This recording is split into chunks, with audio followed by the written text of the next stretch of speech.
Hello বন্ধুরা, সবাই কেমন আছো? আশা করি সবাই খুব ভালো আছো আর সুস্থ আছো।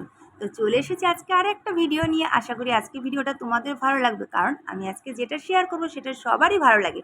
তো সবার আগেই তোমাদেরকে দেখিয়ে নিচ্ছি কত সুন্দর নীল আকাশের মাঝে মেঘগুলো এত সুন্দর ভেসে আছে না, মনে হচ্ছে সব তুলোগুলো বেশ ভেসে আছে আর দেখতে এত ভালো লাগছে। থোকা থোকা তুলো সব জায়গায় জায়গায় জমাট বেঁধে ভেসে ভেসে যাচ্ছে। খুব ভালো লাগছে দেখে, মনে হচ্ছে নিজেও যদি একটু ভাসতে পারতাম এদের সাথে মনে হয় আরও ভালো হতো।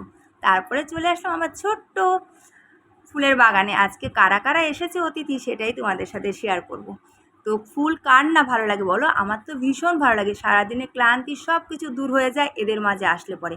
রেগুলার যদি ফুল ফুটতো তাহলে তো আরও ভালোই হতো, তো সেটা তো আর হয় না। তো তোমাদেরকে আগেই দেখিয়ে নিলাম, দুটো লক্ষ্মী জবা ধরেছে আর এই গাছটাতে দেখো পদ্ম ধরেছে আজকে দুটো একসাথে। এর আগের দিনও পদ্ম ফুটেছিল, তো সেগুলো তোমাদের সাথে আর শেয়ার করা হয়নি। আজকে দেখলাম যে বেশ কয়েকটা ফুল ধরেছে, তাই চলে এসেছি আগেই ছাদে, যে যদি ফুল তোলা হয়ে যায় তাহলে আর তোমাদের সাথে শেয়ার করাই হবে না।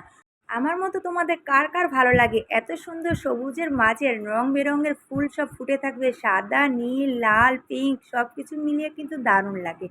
এপাশে জবাটা দেখতে পাচ্ছ, এই জবার মাঝখানে কিন্তু খুব সুন্দর লাইট পিঙ্ক কালার থাকে, যেটা একদম মনে হচ্ছে দেখে যেন মনে হয় হাইলাইট করা, যেটা ভিডিওতে বোঝা যাচ্ছে না কিন্তু সামনে থেকে বোঝা যায়। আর এপাশে রয়েছে দুটো নীলকণ্ঠ, বাবার জন্য ফুটেছে সবুজের মাঝে দুটো গাঢ় নীল কালার, কি দারুণ লাগছে দেখতে। তো তোমাদের কার কার আমার মতো ফুলেদের মাঝখানে আসলে পরেই মনটা ভালো হয়ে যায়। আমার যত ক্লান্তি আছে সব এদেরকে দেখলে ভালো হয়ে যায়। আর সকালবেলা উঠে যদি দেখি না গাছগুলোতে বেশ সুন্দর ফুল ধরেছে, মনটা বেশ একটু অন্যরকমই হয়ে যায়। সারাদিনের সব কিছু ক্লান্তি মন খারাপ দূর হয়ে যায়।